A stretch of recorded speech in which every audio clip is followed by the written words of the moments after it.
నమస్తే. Welcome to Suman TV. నేను మీ యామ్ని. ప్రస్తుతం మనతో ఉన్నారు ప్రముఖ ఆధ్యాత్మికవేత్త గురుస్వామి బ్రహ్మశ్రీ రాజన్ నంబూద్రి గారు ఉన్నారు. వారితో మాట్లాడదాం. నమస్కారం గురుగారు. నమస్కారం అమ్మ.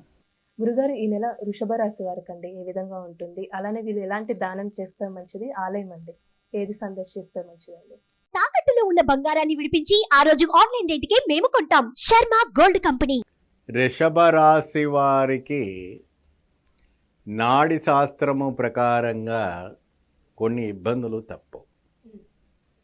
నాడి శాస్త్రము ద్వారా విధి విధానం ప్రకారంగా వాళ్ళలో ఉన్నవంటి దోషాలు కానీ, గ్రహస్థితులు కానీ, నక్షత్రాలు కానీ అనుకూలంగా ఉండటకపోవటం, వీరికి అతీతంగా కోపం రావటం, వీళ్ళలో ప్రవర్తనలు వేరుగా మారటం, అనేక రకమైనటువంటి భావనలతో పిచ్చి పిచ్చి ఆలోచనలు రావటము అని కూడా జరుగుతుంటాయి. లాభము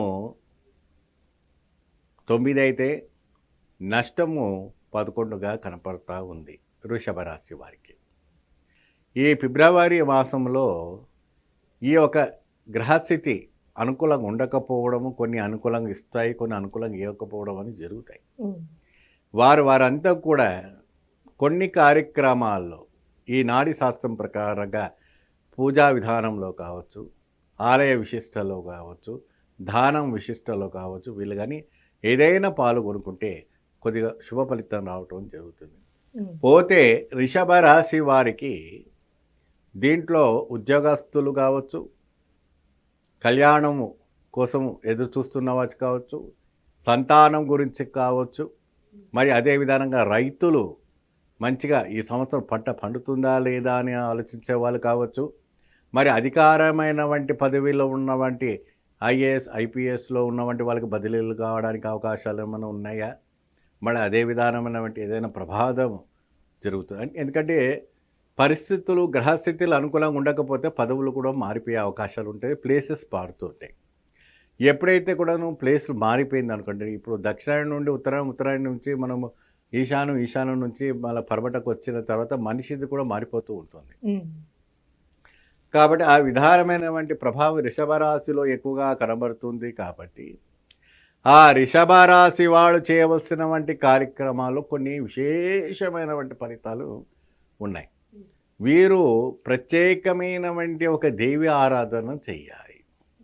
ఈ వృషభ రాశి వాడు దేవి ఆరాధన చేయటం వల్ల వాళ్ళకు కనబడ్డవంచి నీచగ్రహాలు కానీ లేదంటే ఉచ్చగ్రహాలు కానీ సహకరించడం కోసము అద్భుత ఫలితము రావడానికి కోసము ఏర్పడుతూ ఉంటాయి. అదే విధానంగా సినీ తారాలు కావచ్చు, వాళ్ళు ఈ మధ్యకాలంలో వచ్చినటువంటి సినిమాలు అన్నీ ఓడిపోతూ ఉన్నాయి. దానికి ఏంటిదో అర్థం అవటం లేదు. దేనివల్ల ఇన్ని కోట్లు పెట్టుకున్నా కూడా జనాలు చూసినప్పటికి కూడా ఓడిపోతున్నాం ఏంటి అనే ఒక భావన వాళ్ళలో చెలరేగుతుంది. దానికి ఎటువంటి శాంతులు చేయాలి? ఎంతోమంది ఎన్నో రకాలుగా మాట్లాడుతుంటారు, అది వేరే విషయం. నాడి శాస్త్ర ప్రకారంగా ఎందుకు ఓడిపోతున్నారు, ఎందుకు అది పరాజయం అవుతుంది, జనాలకి ఇష్టమైన వంటి ఒక కార్యక్రమం మనం చేయటం లేదా, జనాలకి ఇష్టమైన వంటి పాత్ర రావటం లేదా అన్న ఒక ఇంటర్నల్ ఫీలింగ్ వాళ్ళు బయట చెప్పకపోయినా లోపల చాలా బాధాకరంగా ఉండటం అనేది జరుగుతూ ఉంది. సో ఈ విషయం పైన కూడా మనం మాట్లాడుకోవచ్చు. అలానే ఈ రాశి వారికి సంబంధించి ఏ ఆలయం దర్శిస్తే మంచిదండి? వీరు వృషభ రాశి వాడు వచ్చి ప్రత్యేకంగా ప్రత్యంగిరాదేవి ఆలయానికి వెళ్ళాలి. ప్రత్యంగిరాదేవి ఆలయానికి వెళ్ళినప్పుడు వీళ్ళు ప్రత్యేకంగా మంగళవారం నాడే ఆ అమ్మవారిని విశేషమైన వంటి హోమాలు చేసి 11 వారాల పాటుగా ఈ రాశి వాళ్ళు చేసుకుంటే వాళ్ళు ఉన్నవంటి ఆ 4 నక్షత్ర శాంతి కూడా జరుగుతూ ఉంటుంది.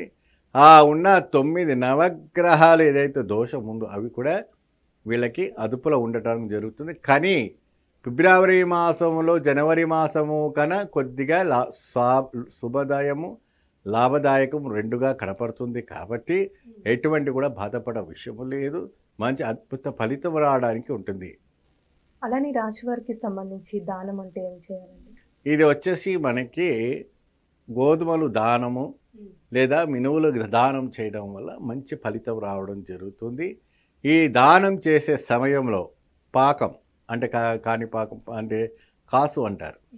అది వెండి కాసు కావచ్చు, బంగారు కాసు కావచ్చు, రాగి కాసు కావచ్చు, ఏదైనా ఒక కాసు అందులో పెట్టి వాళ్ళకి దానం ఇవ్వడం వల్ల వృషభ రాశి వారికి పట్టినటువంటి పీడ దోషము నివర్తనం అవుతుంది.